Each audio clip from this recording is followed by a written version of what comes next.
মাত্র একটা শক্তপোক্ত হাতে থাপ্পড় খেয়ে কর্তব্য বিমূঢ় হয়ে খাটের এক কোণে বসে আছে নিপুণ। থাপ্পড়টা যে কী কারণে খেয়েছে তা জানে সে। নিপুণ জানে আজ শিকদার ইফনান আদ্র আসলেই তাকে প্রশ্নের মুখোমুখি হতে হবে, তাই তো সে একদম তৈরি হয়েছিল, কিন্তু অপেক্ষা করতে করতে কখন ঘুমিয়ে পড়েছে তাই জানে না। রাত প্রায় 1টা, সবাই ঘুমিয়ে পড়েছে। ঠিক তখনই নিপুণের ঘরে গিয়ে দরজা লাগিয়ে দিল আদ্র। খাটের পাশে পড়ার টেবিলের উপর থেকে 1 গ্লাস পানি ঢেলে নিল একটি গ্লাসে, পরপরই তা নিক্ষেপ করলো সোজা নিপুণের মুখে। ধরফুরে উঠে সে। বেশিক্ষণ হয়নি সে ঘুমিয়েছে। চোখ মুখে এখনও ঘুমের রেশ। চোখ কষলে বোঝার চেষ্টা করছে কি হচ্ছে। যে না সামনে তাকালো তখনই তার পিলে চমকে উঠল। আদ্র ভাই দাঁড়িয়ে আছে। চারপাশটা ভালোভাবে পর্যবেক্ষণ করে নিল। না, দরজা বন্ধ, সব নিস্তব্ধ। যে না সে কিছু বলবে তার আগে আদ্র তার গম্ভীর কণ্ঠে বলে উঠল, ছেলেটা কে, যার সাথে ফুচকা খেতে গিয়েছিলি? রাশভারী কণ্ঠ তার, চোখ মুখে গম্ভীরতার ছোঁয়া। নিপুণের এতক্ষণে মনে পড়ল কোন ছেলের কথা বলল। প্রথমে বুঝতে না পারলেও তোফায়েলের কথা মনে আসায় চোখ মুখ কুঁচকে বলল, ও আদ্র ভাই, আপনি তোফর কথা বলছেন? অবাক হওয়ার ভান করে আদ্র চোখ রাঙিয়ে বলল, তোকে আদর করে ওর নাম বলতে বলিনি, কি কারণে ওর সাথে গিয়েছিলি সেটা বল। নিপুণ সত্যিটা আদ্রকে বলবে না। আদ্র ভাই যদি জানে যে ছেলেটা তাকে প্রপোজ করেছে, তাহলে ছেলেটার চামড়া তো তুলবেই, আর সাথে তার খালও খুলবে।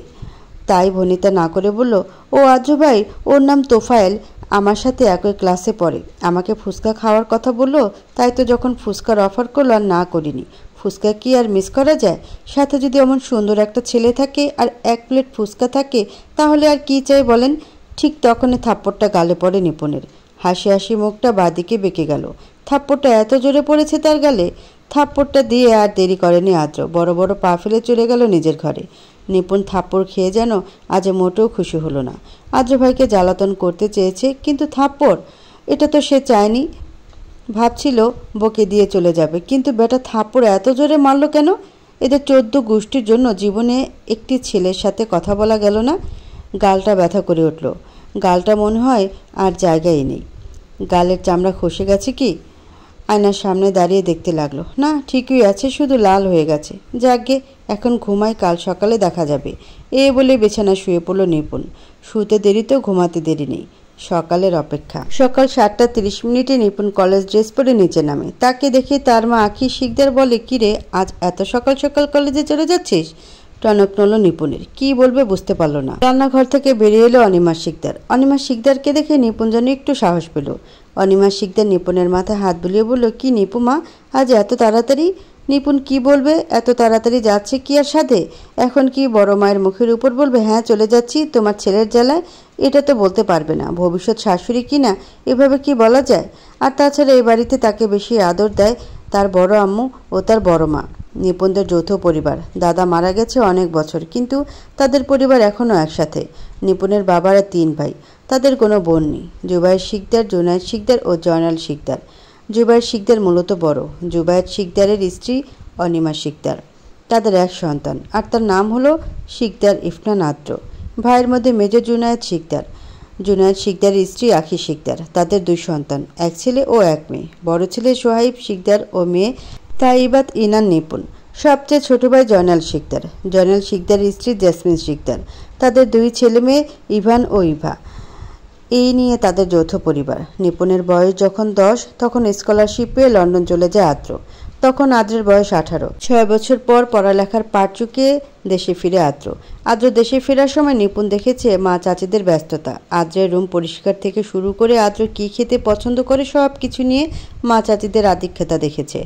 তার মাঝে মধ্যে রাগ হয়, এটা কি তার মা না অন্য কেউ? অবশ্য এরকমই হওয়ার কথা। ঘরের ছেলে এত বছর পর বাড়ি ফিরছে, আদ্রের জায়গায় নিপুণ হলেও বোধহয় তাই করত।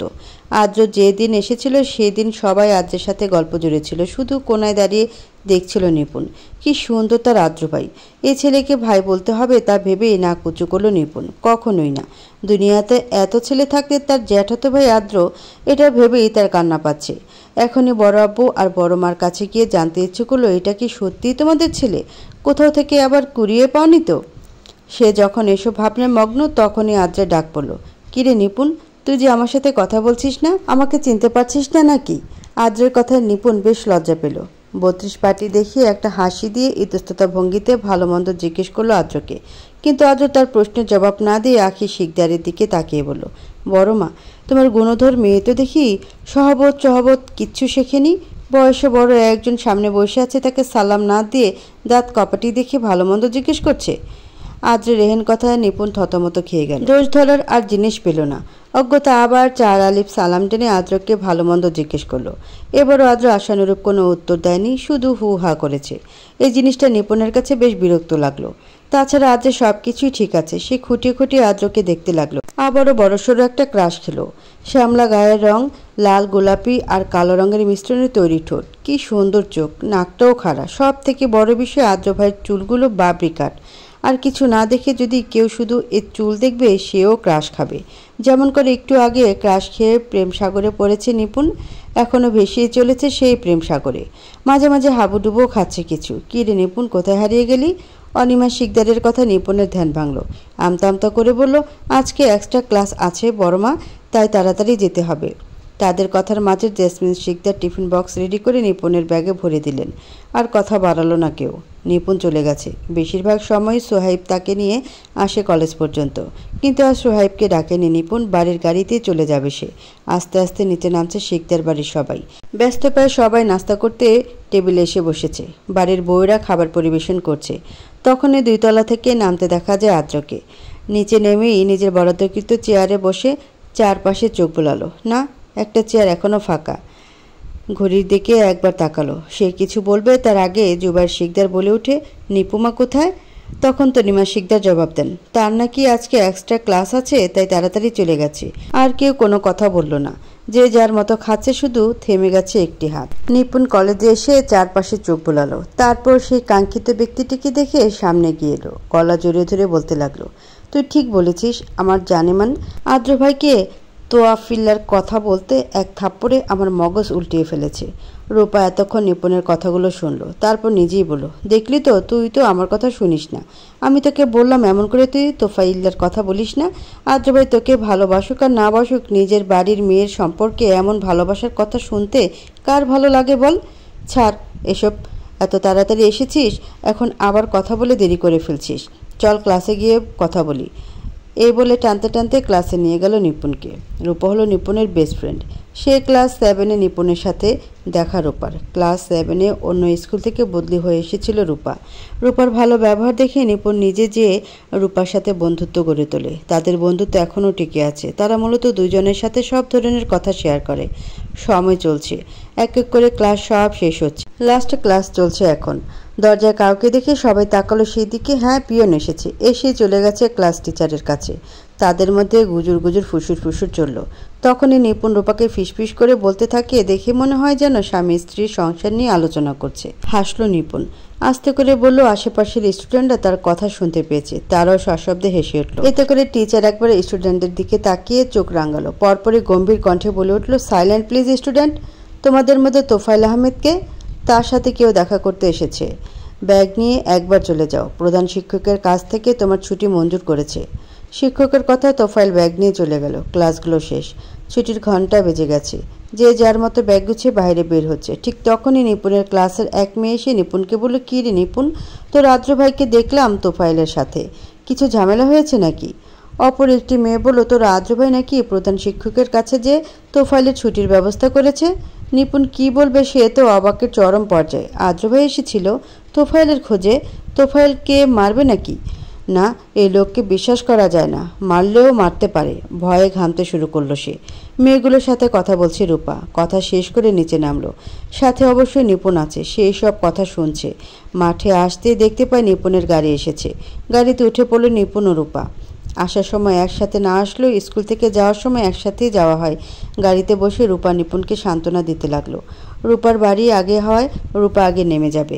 যাওয়ার আগে রূপা নিপুণের কাঁধে হাত রেখে বলল, চিন্তা না করতে, সব ঠিক হয়ে যাবে। এই বলে রূপা নেমে গেল। নিপুণ চলে গেল নিজের গন্তব্যে। বিকাল 5টা। নিপুণ এসে যে রুমে ঢুকেছে আর বের হওয়ার নাম নেই। তার মা চিল্লিয়ে যাচ্ছে। দরজাটা ঠাস করে খুলে গেল। নিপুণ ভাবলো আদ্র ভাই এলো বুঝি। না, তার আশার জল ঢেলে তার মা দাঁড়িয়ে আছে এক থালা খাবার নিয়ে। বলি, আমি যে এতক্ষণ খাবার খেতে ডাকছি, কোথায় ছিলি তুই? তোরা কি আমায় একদণ্ড শান্তিতে থাকতে দিবি না? যেমন হয়েছিস তুই তেমন হয়েছে তোর ভাই। আমার হাড় মাংস কালি করে দিলি তোরা দুটোতে মিলে। নিপুণ আরো চোখে তার মায়ের মুখের দিকে চাইলো। তার মা যখন রেগে যায় তখনই এইসব বলে, তার 14 গোষ্ঠীর পিণ্ডি চটকে রেখে দেয়। তাই সে বেশি কথা বাড়ালো না, মায়ের দিকে তাকিয়ে বলল, খাইয়ে দাও আম্মু। আগে শিকদার ও আর কিছু বলল না, ভেবেছে মেয়ে বোধহয় সত্যি আজ ক্লান্ত, তাই খাবার নিয়ে খাটে বসলো। বলল, আয়। খাবার প্লেটে ভাতের সাথে কলিজা বোনা দেখে খিদেটা আরও বেড়ে গেছে, তাই কিছুক্ষণের মধ্যে প্লেটে সবগুলো ভাত সাবার করে ফেললো। আখি শিকদার ও মেয়ের খাওয়া দেখে খুশি হয়ে চলে গেল। যাওয়ার আগে বলে গেল বেশি করে পানি খেতে। যেদিন বোধহয় বেশি টেনশন থাকে সেদিন বোধহয় সময় যায় না। নিপুণের বেলাও এমনই হলো, সময় যেন যাচ্ছেই না। নিচ থেকে নিপুণকে ডেকে যাচ্ছে অনিমা শিকদার। নিচে যেতেই অনিমা শিকদার নিপুণকে বলল, নিপুণ, সোহেবকে একটু আদ্রকে কল করে জিজ্ঞাসা করতে বলতো আজকে আদ্র একটু তাড়াতাড়ি ফিরতে পারবে কিনা। আমি বলেছিলাম তাড়াতাড়ি ফেরার জন্য। কতদিন আমরা একসাথে ডিনার করি না বলতো। তাড়াতাড়ি আসতে বললে তার না কি কাজ আছে। তুই একটু সোহেবকে কল করে জিজ্ঞেস করতে বল না মা। আমি তো বলেছি আসতে, সে কি আসবে নাকি আসবে না শুধু এটুকুই জিজ্ঞেস করতে হবে। নিপুণ সোহেবের রুমের দিকে তাকিয়ে বলল, সোহেব ভাই যদি এখন ধমক দেয় বড় মা? কিচ্ছু হবে না, যা তুই সোহেবকে বল আমি বলেছি, তাহলে আর ধমক দিবে না, যা। আচ্ছা বলে নিপুণ পা বাড়ালো তার ভাইয়ের রুমের দিকে। 2 বার নক করার পরও ভেতর থেকে কোনো সারা শব্দ আসলো না। মনে মনে বলে উঠল, না তার ভাই তো এমন না, অফিস থেকে আদ্র ভাই দেরিতে আসলো, তার ভাই সন্ধ্যার সময় চলে আসে। কিছু না ভেবে সে রুমে ঢুকে পড়ল। কেউ নেই। যে পেছন ফিরে অমনি কিছু একটার সাথে বাড়ি খেলো। বলে কপাল চেপে ধরলো। ওপরের দিকে তাকিয়ে দেখলো তার ভাই। চোখ মুখ কুচকে প্রশ্ন করলো, কি খাও তুমি? লোহার মতো শরীর, বাড়ি খেয়ে আমার কপাল ফেটে যাওয়ার জোগাড়। নিপুণের কথায় পাত্তা না দিয়ে সোহেব বলতে লাগলো, আমি যাই খাই তোর মতো গাদা গাদা খাবার খাই না। তুই তো এত গাদা গাদা খাবার খেয়েও হাড্ডি মন্ত্রীর খাতায় নাম লিখিয়ে রেখেছিস। আমি কি তাতে কিছু বলেছি? বলিনি তো। তাহলে তুই কেন বলছিস? বেশি পেঁচাল না পেরে আমার রুমে কেন এসেছিস সেটা বল। কোনো দরকারি কাজ না থাকলে বিদায় হয় এখান থেকে। সোহেবের কথায় তেতে উঠল নিপুণ। এইভাবে তাকে অপমান করলো, আবার খাওয়া নিয়ে খোটাও দিল। রাগ দমন করে নিপুণ মনে মনে বলে উঠল, রাগ প্রকাশ করা যাবে না, সংযত থাকতে হবে। শত হলো বড় ভাই, তাই আস্তে করে বলল, আমি নিজে ইচ্ছে আসিনি, এসেছি একটা দরকারে। বড় মা বলেছে আদ্র ভাইকে একটা কল দিতে। তুমি কল দিয়ে একটু জিজ্ঞাসা করবা যে আদ্র ভাই কখন আসবে। সোহেব শান্ত চোখে বোনের দিকে তাকালো। বিরক্তিতে বলে উঠল, তুই কল দে। তোর কাছে মোবাইল থাকা সত্ত্বেও আমার কাছে এসেছিস কেন? তোর মোবাইল কই? নিপুণ আমতা করে বলে উঠল, আমি কল দিতাম কিন্তু আমার মোবাইলটা ওই দিন পানিতে পড়ে স্পিকার খারাপ হয়ে গেছে, কথার আওয়াজ আসে না, গড়গড় গড়গড় করে। নাই তাই তোমার কাছে এসেছি। আর বড় মাও বলেছে তোমার কাছে যেতে। সোহেব বলল যে ভাইয়ের কাজের চাপ একটু বেশি, কল ধরে কিনা সন্দেহ আছে, তাও দিচ্ছি বলেই কল দিয়ে দিল। রিং হচ্ছে কিন্তু ধরছে না। নিপুণ আরেকবার কল দেওয়ার জন্য তাড়া দিচ্ছে সোহেবকে। এবারও রিং হলো কিন্তু ধরল না। বাধ্য হয়ে নিপুণ চলে গেল নিজের ঘরে। যাওয়ার আগে বড় মাকে বলে গেল, তোমার ছেলে কল ধরেনি। ঘরে গিয়ে দরজা আটকে হাত পা মেলে বিছানায় শুয়ে পড়লো। না, আজকে পড়া হবে না। অপরদিকে কাঙ্ক্ষিত নাম্বার থেকে কল থেকে মুচকি হাসলো সোহেব। সোহেব মুচকি হেসে কল রিসিভ করতেই অপর পাশ থেকে কথা ভেসে এলো, তোর বোন আমার টেস্ট নিচ্ছিল রে সোহেব, অনেক চালাক হয়ে গেছে তোর বোন। বলেই একটু পিছলে হাসলো আদ্র। ভাই, তুমি তো তোফায়েলকে নিয়ে গেছিলা তাই না? বেটা কি মুখ খুলেছে? কিছু বলেছি কি? কথাটা বলে থামলো সোহেব। আরে তেমন কিছু না, তোফায়েলের পেট থেকে আগাগোড়া সব বের করেছি আমি। ও খারাপ ছেলে নয় সোহেব, তবে একটা ভুল করেছে। ও কথাটা বলে একটু থামলো আদ্র। ফের বলে উঠল, সোহেব তোর বোনকে তোফায়েল প্রপোজ করেছিল। কথাটা বলার সময় নিঃশ্বাসটি একটু ভারী হয়ে এলো মনে হয়। সোহেব মনোযোগ দিয়ে কথা শুনছে। তোফায়েলের উপর ভীষণ রাগ হচ্ছে তার। বোনটা তো 1 নম্বরের গাধা। তোফায়েলের সাথে ফুচকা খেতে যাওয়ার কি ছিল? তাহলে কি ফুচকা খেতে গিয়ে নিপুণকে প্রপোজ করেছে তোফায়েল? আর কিছু ভাবতে পারল না সে। কণ্ঠ খাদের নামে আদ্রকে জিজ্ঞেস করলো, নিপুণ কি বলেছে? রাজি হয়ে গেছে নাকি? আদ্র বোধহয় একটু বিরক্ত হলো সোহেবের কথায়। মুখ থেকে চর্ষচক শব্দ বের করে বলে উঠল, এই তুই তোর বোনকে চিনিস? তুই জানিস না নিপু কেমন? গত 2টা বছর হন্য হয়ে আমার পিছনে পড়ে আছে, আমি ওকে পাত্তা দিচ্ছি না তাও। আর ও কি না তোফায়েলের প্রপোজ অ্যাকসেপ্ট করবে? তুই এটা ভাবতেও পারলি? সোহেব আদ্রের কথা শুনছিল। হঠাৎ করে বলে উঠল, এসব কথা বাদ দাও ভাই, নিপুণ কি বলল সেটা বলো। আদ্র বোধহয় আরেকটু বিরক্ত হলো। সে জানে সোহেবের ধৈর্য একটু কম, সব কাজে তাড়াহুড়া করে। মুখ দিয়ে আবার সে বিরক্তিকর শব্দটি বের করে বলল, এত অধৈর্য হলে তোকে কিভাবে বলবো সোহেব? কোনো কথা শোনার জন্য তো মানুষের একটু ধৈর্য প্রয়োজন হয়, তো সে ধৈর্যটা কি আছে? সোহেব 2টা বড় বড় নিঃশ্বাস নিল, তারপর শান্ত গলায় বলল, আচ্ছা শুনছি বলো। আদ্র সোহেবের কথায় আর বিরক্তি করলো না। তার বোনকে তোফাইল প্রপোজ করেছিল, কিন্তু তার বোন তোফাইলকে সোজা না করে দেয় আর বলেছে তার সাথে নাকি তার আদ্র ভাইয়ের বিয়ে ঠিক হয়ে আছে। সব থেকে বড় কথা, তোর বোন নাকি সেদিন আমার পাঠানো লোককে দেখেই তোফাইলের সাথে ফুচকা খেতে গিয়েছিল, যাতে আমাকে জেলাস করাতে পারে। একটু মুচকে এসে আদ্র বলল, ভাবতে পারছিস তোর বোন কী লেভেলের চালাক হচ্ছে? আমার পাঠানো লোককে দেখেই চিনে ফেলেছে, আবার আমাকে জেলাস করানোর জন্য এত কিছুও করেছে। সোহেব তখন নিজেকে বাহাবা দিতে দিতে বলে উঠল, দেখতে হবে না এটা কার বোন? বুদ্ধি কি আর ঘটে কম আছে? আমার মতে হয়েছে বুদ্ধি, বলে হেসে দেয় সে। অপর পাশ থেকে আদ্র হাসলো কি না তা বুঝতে পারল না সোহেব। তখনই ফোনের ওই পাশ থেকে আদ্রের গম্ভীর কণ্ঠস্বর ভেসে এলো, তা তুই কী কারণে আমাকে 2বার কল দিয়েছিলি? কোনো বিশেষ কারণ আছে কি? সোহেব যেন ভাবা চাকা খেয়ে গেল। এই তো এখন কত সুন্দর করে কথা বলো, হঠাৎ করে আবার কি হয়ে গেল? কী রে বল, চুপ করে আছিস কেন? আসলে ভাই, নিপুণ কল দিতে এসেছিল, বড়মা নাকি বলেছিল তুমি তাড়াতাড়ি আসার জন্য, এর বেশি আমি কিচ্ছু জানি না। অপর পাশ থেকে কোনো আওয়াজ এলো না। কল কেটে দিল কি? হ্যাঁ, কেটেই দিয়েছে। সোহেব কিছুক্ষণ মোবাইলটার দিকে তাকিয়ে থেকে তা চার্জে পড়ে দিল। তার ভাইকে বোঝা বড়ই তাই। অফিসের কিছু ফাইল নিয়ে বসলো সে। এগুলো শেষ করে তবে উঠবে, কোনো ক্রমেই না। নিজের ঘরে হাত পা মেলে শুয়ে আছে নিপুণ। আজ পড়ালেখা সব চাঙ্গে, কিছু ভালো লাগছে না তার। আদ্র ভাই কি তাকে ভালোবাসে নাকি বাসে না, এই চিন্তায় তার পড়ালেখা খাওয়া দাওয়া সব আসমানে উঠে গেছে। উফ, আর ভাবতে পারছে না, মাথাটা ফেটে যাচ্ছে, পাগল হয়ে যাব আমি, এই বলে শোয়া থেকে উঠে বসলো নিপুণ। কলেজ থেকে এসে তোফাইলের নাম্বারেও কল দিয়েছিল নিপুণ। প্রথমে কল ধরেনি, পরের বার ধরেছে, কিন্তু কথার আওয়াজ আসেনি। 5 মিনিট ধরে সে বকবক করেছে, তারপর ঠুস করে কেটে দিল। আর কলই ঢুকেনি তোফাইলের নাম্বারে। উফ, এই এক বেটাকে ভালোবেসে তার জীবন টানা টানা হয়ে গেছে, কিন্তু সে বেটা তো তাকে পাত্তাই দিচ্ছে না। নিজের মনে বিড়বিড় করতে থাকে নিপুণ। আপনি এত সুন্দর হলেন কেন আদ্র ভাই? একটু কম সুন্দর হলে তো আমি আর আপনার প্রেমে পড়তাম না। সুন্দর হলেন তো হলেন, আমার বড় আপুর ছেলে হয়ে আপনাকে জন্ম নিতে হলো। নিপুণ ডুব দিল তার কল্পনায়। দেশে আসার পর যখন প্রথম আদ্র ভাইকে দেখেছিল, তখনই আদ্র ভাইকে মনে ধরেছে এই ষোড়শীর। বেশি লম্বা ছেলে নিপুণের বরাবর অপছন্দের, কিন্তু আদ্র ভাই যেন সেদিক থেকে পারফেক্ট। 5 ফুট 8 বা 9 হবে উচ্চতা, শ্যামবর্ণের গায়ের রং, বাবরি চুল, কালচে আর গোলাপি সংমিশ্রণে ঠোঁট, চোখগুলো যেন নেকড়ের মতো, ধারালো চোয়াল, কথা বলার স্টাইল, সব কিছু যেন পারফেক্ট। সবচেয়ে আকর্ষণীয় জিনিস হচ্ছে আদ্র ভাইয়ের গায়ের পারফিউমের ঘ্রাণ। যে মেয়ের পাশে দিয়ে যাবে সে যেন মাতাল হয়ে যাবে এই ঘ্রাণে। তাই তো সে লুকিয়ে চুরে পারফিউমের নামটা জেনেছিল, কিনবে বলে ঠিকও করেছিল। যে না দাম শুনেছে, কি না তো দূর, এটা সে স্বপ্নেও আনতে চায় না। তার মনে আছে আদ্রের ঘরে গিয়ে পারফিউমের বোতলের ছবি তুলে এনেছিল। ঘরে এসে দরজা ফিরিয়ে মোবাইল নিয়ে সোজা গুগলে চলে গিয়েছিল। গোটা গোটা অক্ষরে লিখেছিল, strong with you absolutely price. যখন সে প্রাইস দেখলো, তার মাথা ঘুরে যাওয়ার উপায় হয়েছিল। 18,000 টাকা? Like seriously? এত দামি পারফিউম কে ব্যবহার করে? আর জীবনে ওই পারফিউমের নাম নেয়নি সে। আদ্র ভাইয়ের কাছে গিয়ে দিতে চায়নি কোনো সময়। যে রাগ, যদি ধমক মেরে দেয়। ভাবনার মধ্যে জল পড়ল। কর্কশ কণ্ঠে মোবাইলটা বেজে চলেছে তার। কিছুটা বিরক্ত হলো সে। কেটে গেল প্রথমে মোবাইলটা। টেবিলের উপরে রেখে এসেছে মোবাইল। খাট থেকে নামতে ইচ্ছে করছে না, আবার বাজছে মোবাইল। উফ, বিরক্তিকর বলে খাট থেকে নেমে যেই মোবাইলটা হাতে নিল, অমনি মোবাইল স্ক্রিনে নাম্বারটা দেখে তার পেট মোচড় দিয়ে উঠল। হ্যাঁ, আদ্র কল করেছে। হাত পা পেটের মধ্যে ঢুকে যাচ্ছে নিপুণের। কাপা কাপা হাতে কল রিসিভ করতেই ধমকে উঠল আদ্র। কোথায় থাকিস রে তুই নিপু? কল করলে ধরতে পারিস না? মোবাইল তো ঠিকই হাতে নিয়ে বসে আছিস, কল রিসিভ করলে কি তোর হাত খসে যাবে? নিপুণ ঘামছে, পেটের মধ্যে গুড়গুড় করছে। কি বলবে সে? আসলে আদ্র ভাই, মোবাইলটা হাতে ছিল না। আদ্র চোখ বন্ধ করে নিঃশ্বাস নিল। নিপুণকে খোঁচা মেরে বলল, তা তোর নাকি তার সাথে বিয়ে ঠিক হয়ে আছে?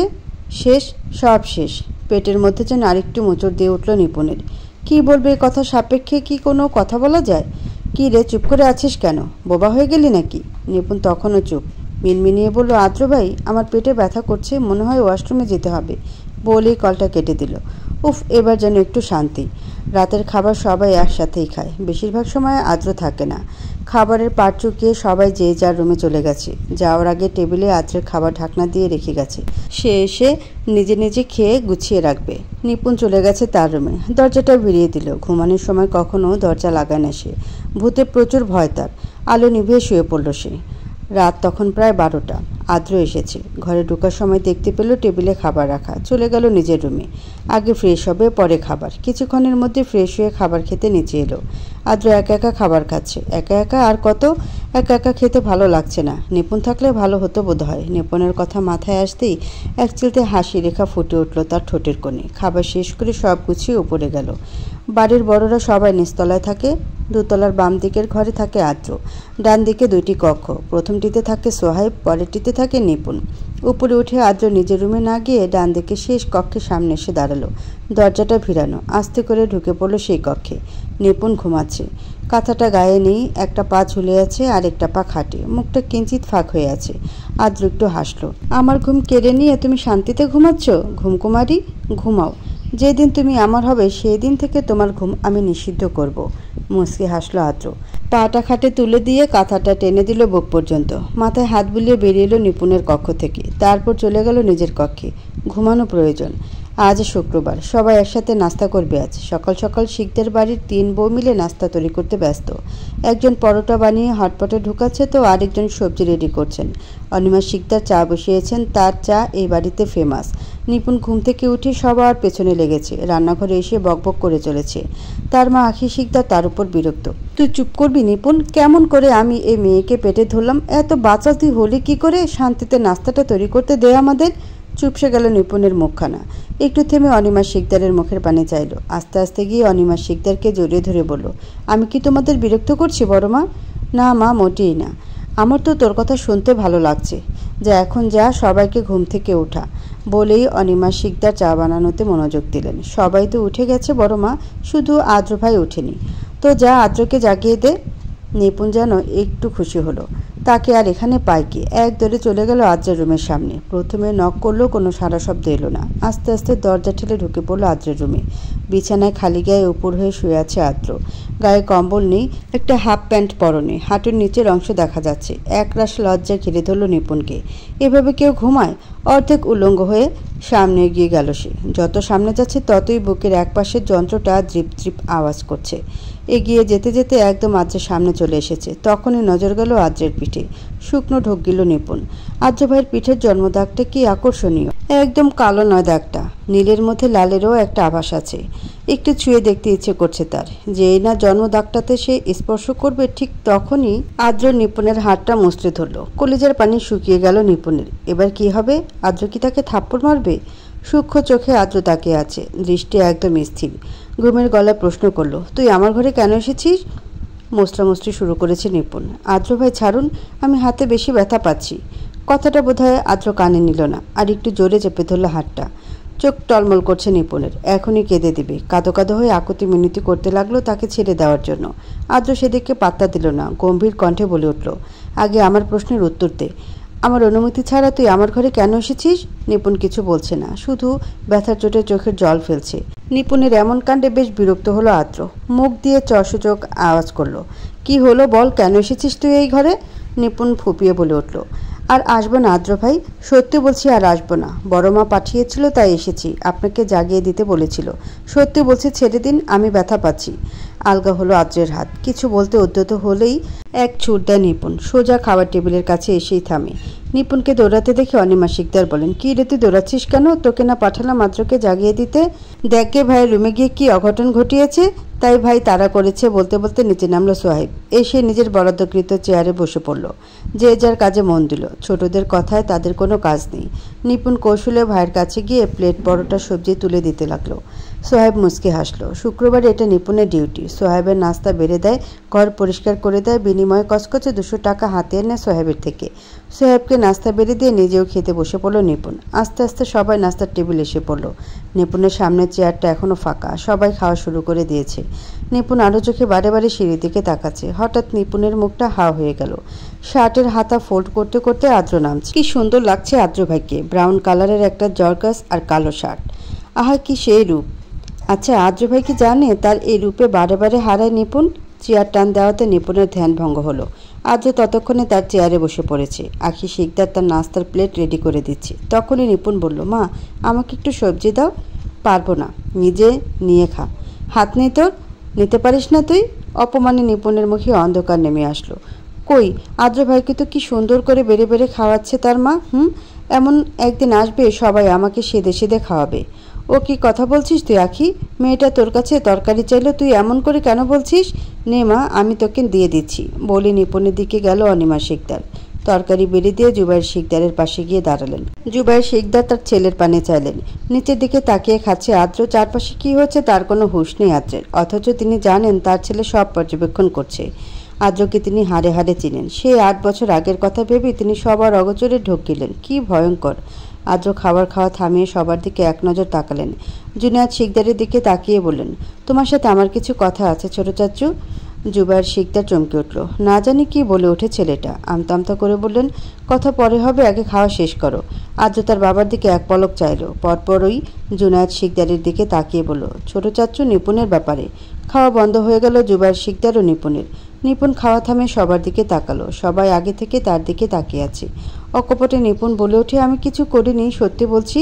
পরক্ষণে আদ্র বলে ওঠে, সারাদিন শুয়ে বসে থাকিস, আড্ডা দিস, কিছু করবি কখন? পড়ালেখাও তো ঠিকমতো করিস না। আদ্র থামল, আবার বলে উঠল, ছোট চাচু, আমার মনে হয় নিপুণের পড়ালেখার ব্যাপারে তোমাদের আরও সতর্ক হওয়া উচিত। এ বছরটাই আছে প্রস্তুতি নেওয়ার জন্য। এইচএসসিতে তো জিপিএ 5 পাওয়া কিন্তু খুব টাফ। জুবাইর শিকদার শান্তির নিঃশ্বাস ছাড়ল। সে যা ভাবছিল তা বলেনি। জুনায়েদ শিকদার বলল, আমিও কিছুদিন ধরে এটা লক্ষ্য করছি। চাচ্ছিলাম একটা টিউটর দিতে। যা ইচ্ছে দিতে পারো, পড়ালেখা নিজের কাছে। নিপুণকেও চেষ্টা করতে হবে। থামল আদ্র। সবাই খাওয়া শেষ করলো। নিপুণ অনেকক্ষণ আগে চলে গেছে ঘরে। জুনায়েদ শিকদার নিজের রুমে গেছে। কিছু মেডিসিন নিতে হবে তার। জুবাইর শিকদার বাগানে চেয়ারে বসে আছে। আদ্র বাগানে আসলো, চলে গেল তার বাবার কাছে। সোজা হয়ে দাঁড়ালো আদ্র। জুবাইর শিকদার একবার তাকালো তার ছেলের দিকে। আদ্র একটু মুচকে হাসলো, মুখটা একটু সামনে নিয়ে বলল, ভয় নেই, তুমি যেটা ভাবছিলে সেটা বলিনি, তবে খুব শীঘ্রই বলবো। ক্রূর হাসলো আদ্র, চলে গেল নিজের গন্তব্যে। কেসে উঠল জুবাইর শিকদার, মনে মনে বলল, এক নির্লজ্জের জন্ম দিয়েছি আমি। বেলা গড়িয়ে ধরণীতে সন্ধ্যা নামল। আর চট্টগ্রাম থেকে বাড়ি ফিরলেন জয়নাল শিকদার। ব্যবসার কাজে তাকে চট্টগ্রাম যেতে হয়েছিল।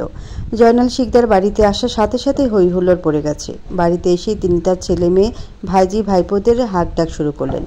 ইভা নিভা নিপুণ দৌড়ে এসেছে। আদ্র আর সাহেব বাড়িতে নেই। শুক্রবার কিনা কোথায় গেছে আটা দিতে। জয়নাল শিকদার গিফটের প্যাকেটগুলো এক এক করে দিচ্ছে। জাসমিন শিকদার একটু আগে শরবত দিয়ে গেছে তাকে। জয়নাল শিকদার চলে গেছে তার ঘরে। তার একটু বিশ্রামের প্রয়োজন। অনেক খানা পথ জার্নি করে এসেছে। ইভান আর ইভার গিফট একই রকম মানে জয়নাল শিকদার, না হলে তার 2 ছেলে মেয়ে কামড়াকামড়ি করে। ইভান আর ইভা তাদের গিফট বক্স খুলে ফেলেছে। 2 জনের একই রকম গিফট, 2টা ডলফিনের টেডি। 2 জনই তাদের টেডি নিয়ে চলে গেছে নিজেদের রুমে। যে যার রুমে চলে গেছে। নিপুণ এখনও ড্রয়িং রুমে বসে আছে তার গিফট বক্স হাতে নিয়ে।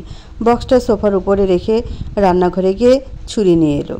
সোফায় বসে তার বক্সটা খুলতে লাগলো। বক্স খুলতে বেরিয়ে এলো একটা খরগোশের টেডি।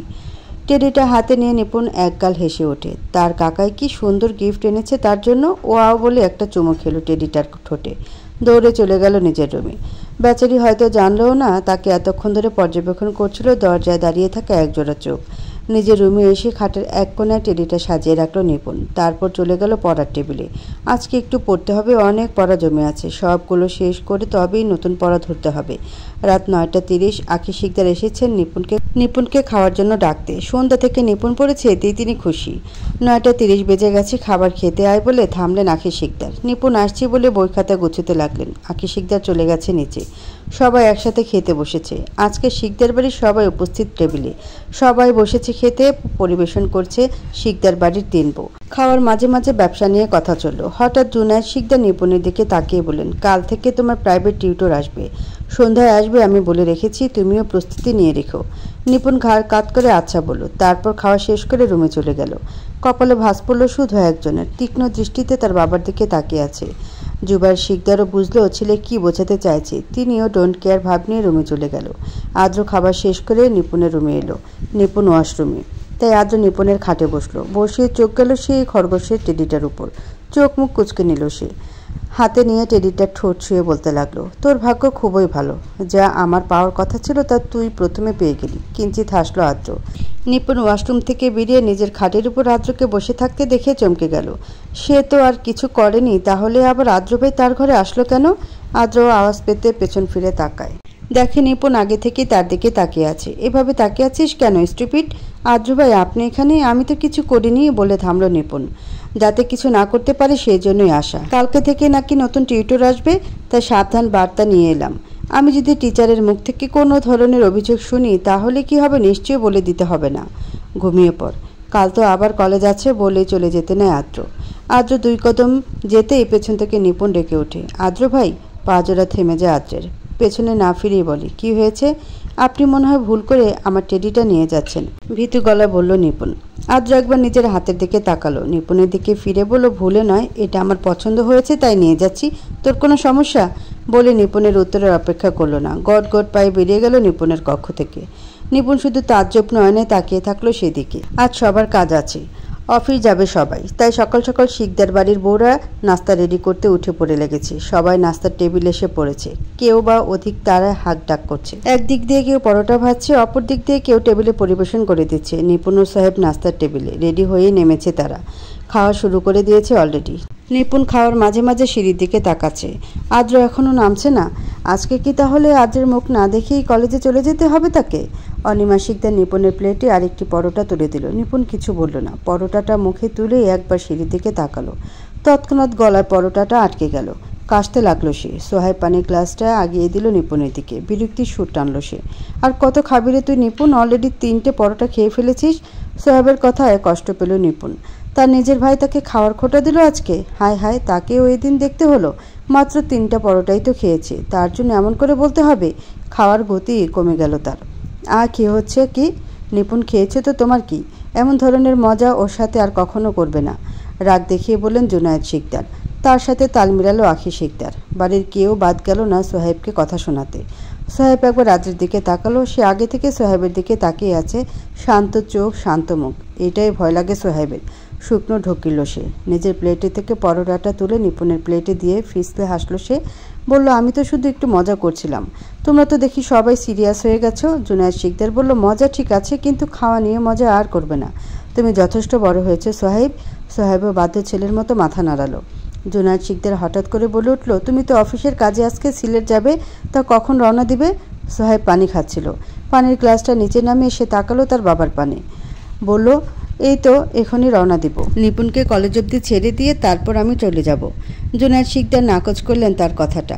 বলল, নিপুণকে তোমায় পৌঁছে দিতে হবে না, তুমি আর দেরি করো না, বেলা বাড়িয়ে লাভ নেই। সিলেট তো আর পথের মাথায় না যে তুমি এক ছুটে যাবে আর আসবে।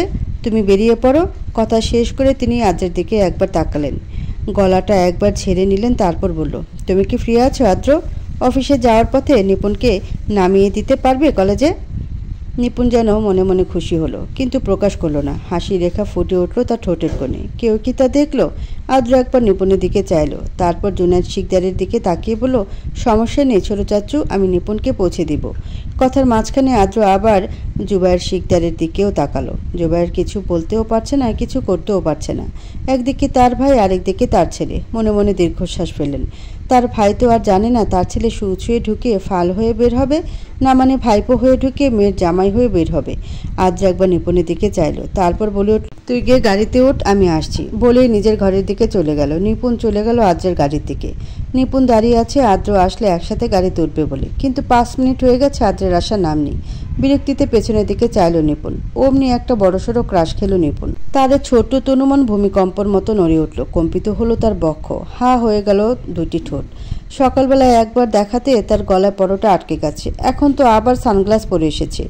ব্ল্যাক কালারের সুরখা প্যান্ট, নেভি ব্লু রঙের শার্ট, শার্টের উপরে আবার ব্ল্যাক কালারের ব্লেজার। এইগুলো দেখেই তো সকালে গলায় পরোটা আটকে গিয়েছিল, এখন আবার সানগ্লাস লাগানোর দরকার ছিল?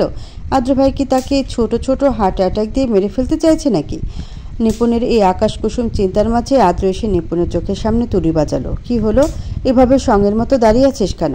কোলে করে গাড়িতে উঠাতে হবে তোকে? শুকনো ঢোক গিল নিপুণ, গিয়ে চটপট গাড়িতে উঠে পড়ল।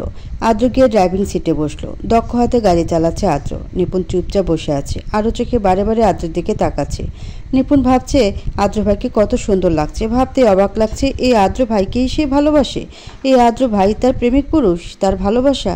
মনে মনে বলে উঠল, আদ্র ভাই আমার পাশে থাকলেই হবে, আমি সব করতে পারবো, আদ্র ভাইকেও জয় করে নিতে পারবো। হাসলো নিপুণ, আনমনে বলে উঠল, আপনার উপস্থিতি এমন এক মহাকাব্যের প্রতিচ্ছবি যা জীবনকে নিরন্তর প্রেমের ব্যথায় বেঁধে রাখে, হৃদয়ের অন্তর্গত গহীনে দহন সৃষ্টি করে। হঠাৎ করে ব্রেক কষল আদ্র।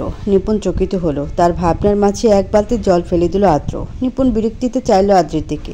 মুখ দিয়ে চসূচক শব্দ করে বলে উঠল, কি ব্যাপার আদ্র ভাই, হঠাৎ এভাবে ব্রেক মারলেন কেন? এক্ষুনি তো আমার মাথাটা ফেটে যেত। আদ্র এখনও চুপ। কি হলো, কথা বলছেন না কেন? আদ্রের তীক্ষ্ণ দৃষ্টি তখনও নিপুণের দিকে। হঠাৎ বলে উঠল, নাম গাড়ি থেকে। কি আজব, আদ্র ভাই, আব্বু বলেছে আমাকে কলেজে দিয়ে আসতে, আর আপনি আমাকে মাঝ রাস্তায় নামিয়ে দিচ্ছেন। এরকম হলে আমাকে আপনি আনতে গেলেন কেন? আপনার তো দেখি কমন সেন্স আমার থেকেও কম। কথাটা সম্পূর্ণ শেষ করতে পারল না নিপুণ, তার আগে কানে এলো আদ্রের রামধমক। চুপ, এতক্ষণ ধরে বকে যাচ্ছিস, বেশি বুলি ফুটেছে মুখে তাই না? তাকিয়ে দেখ, তোর কলেজে এসে পড়েছি, আর এখন তোর থেকে আমাকে কমন সেন্স ধার নিতে হবে দেখছি। থামল আদ্র। খুশির মুডটা নষ্ট করে দিল মাথা মোটাটা। নিজেকে শান্ত রাখার জন্য লম্বা নিঃশ্বাস নিল আদ্র। চোখ বন্ধ তার। নিপুণ বাইরে তাকালো। সত্যি কলেজের সামনে এসে গাড়ি থেমেছে। একবার রাতের দিকে তাকালো নিপুণ। না, চোখ বন্ধ করে আছে আদ্র ভাই। রেগে আছে কি? অবশ্যই রেগে থাকারই কথা। অযথাই বকবক করলো এতক্ষণ। কাচুমাচু করে নিপুণ বলে উঠল, সরি। আদ্র চোখ খুলে নিপুণের দিকে চাইল। নিপুণ তার দিকেই তাকিয়ে আছে। নিপুণ আবার বলতে শুরু করলো, আদ্র ভাই, আসলে আমি খেয়াল করিনি। কখন যে চলে এসেছি বুঝতেই পারিনি। ভাইয়ের সাথে আসতে তো আরও দেরি হয়, তাই। তা তুই খেয়াল করবি কি করে? সারাক্ষণ তো মাথায় উল্টাপাল্টা চিন্তাভাবনা ঘুরতে থাকে, তাচ্ছিল্য করে বলল আদ্র। পরক্ষণে আবার বলে উঠল, বাই দ্য ওয়ে, তুই কবি হলি কবে? তোর যে এই গুণ আছে জানতাম না তো। শুনে ফেললো নাকি? আদ্রের দিকে চোরের মতো চাইল নিপুণ। আমতা আমতা করে বলল, না মানে ওই আর কি, বলেই নেমে যেতে লাগলো। পেছন থেকে আদ্র হাত টেনে ধরল নিপুণের। চকিত হলো নিপুণ। শান্ত কণ্ঠস্বর আদ্রের। আমি কি তোকে যেতে বলেছি? কণ্ঠে কি যেন একটা ছিল আদ্রের। নিপুণ ডানে বামে মাথা নাড়ল, অর্থাৎ না। তাহলে চলে যাচ্ছিলি কেন? আমার কথা শেষ হলে তারপর যাবি, বুঝতে পেরেছিস? নিপুণ উপর নিচে মাথা দুলিয়ে হ্যাঁ বোঝালো। আদ্র আবার বলতে শুরু করেছে, দেখ নিপুণ, তুই যথেষ্ট বড় হয়েছিস, সব কিছুই বুঝিস। সামনে তোর এইচএসসি ফাইনাল। তোর এখন উচিত এই পরীক্ষাটা নিয়ে সিরিয়াস হওয়া। আজে বাজে চিন্তা মাথা থেকে ঝেড়ে ফেল। তুই যা চাস তা তুই পাবি, কেউ তা নিয়ে যেতে পারবে না। তাই আমি চাই এখন থেকে তোর মাথায় যাতে পড়া ছাড়া কিছু না ঘুরে। থামল আদ্র। নিপুণ এখন আদ্রের দিকে তাকিয়ে আছে। সে যে কথাগুলোর অর্থ বুঝেনি এমনটা না, যথেষ্ট বুঝে নিপুণ। কয়েক মাস পরে 19 বছরে পড়বে, এইটুকু বুঝবে না সে? খুব ভালো করে বুঝেছে আদ্র কি বলতে চাইছে। তবে একটা কথা ভেবে খুব খুশি হলো নিপুণ। আদ্রের দিকে তাকিয়ে দাঁত কেলিয়ে হাসল নিপুণ। হাসি যেন বন্ধই হচ্ছে না। সে আজকে একটা ক্লু পেয়েছে যে আদ্র তাকে পছন্দ করে। মুখে হাসি রেখা টেনেই বলল, আমি আজ থেকে আরও বেশি করে পড়ালেখা করব আদ্র ভাই, কিন্তু আমি ওই জিনিসটা কি পাবো যেটা আমি মনে মনে চাই? আদ্র হাসলো। সে বুঝতে পেরেছে নিপুণ কিসের কথা বলছে। হাসিটা বোধহয় আরেকটু চড়া হলো। পাবি?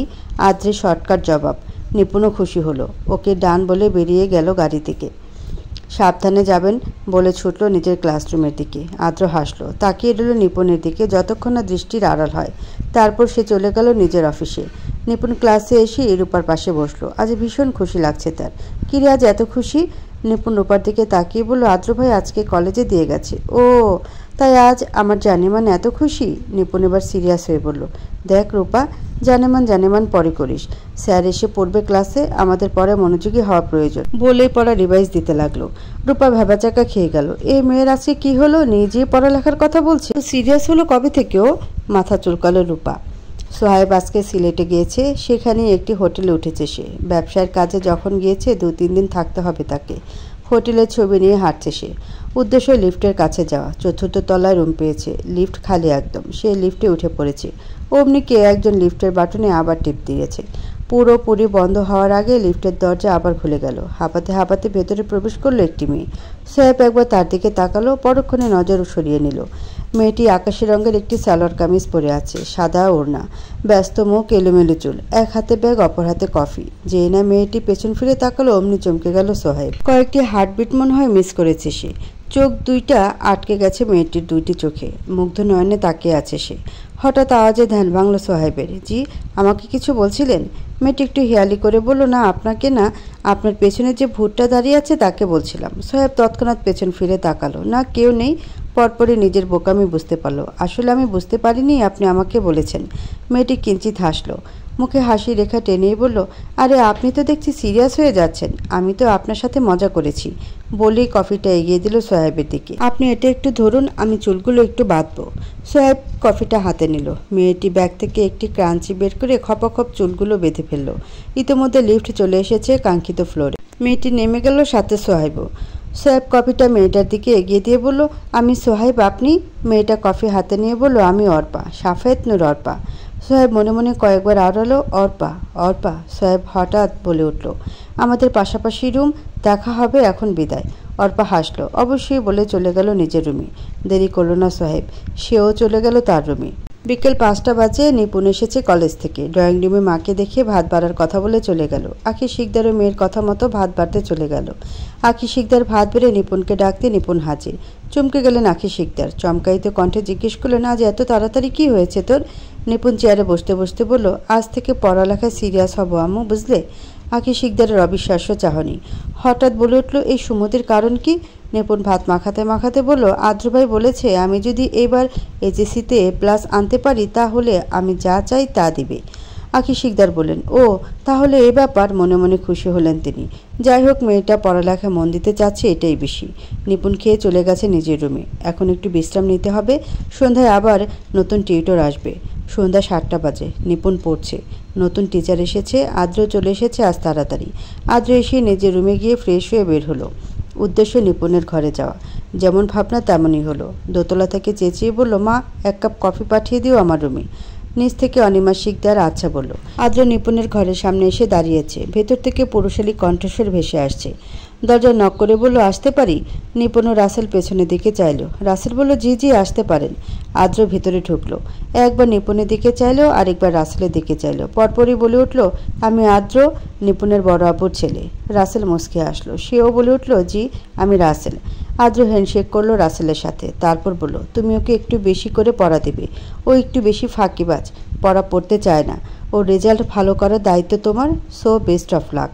রাসেল মুচকে এসে জি বলল, আমি চেষ্টা করব ভাইয়া। নিপুণের দিকে তাকিয়ে রাসেল বলল, ওর মেধা ভালোই, শুধু একটু বেশি করে পড়তে হবে।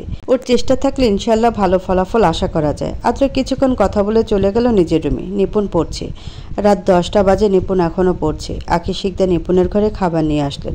সযত্নে খাবারগুলো খাইয়ে দিল তাকে। মেয়ের লেখাপড়া দেখে তিনি খুশি।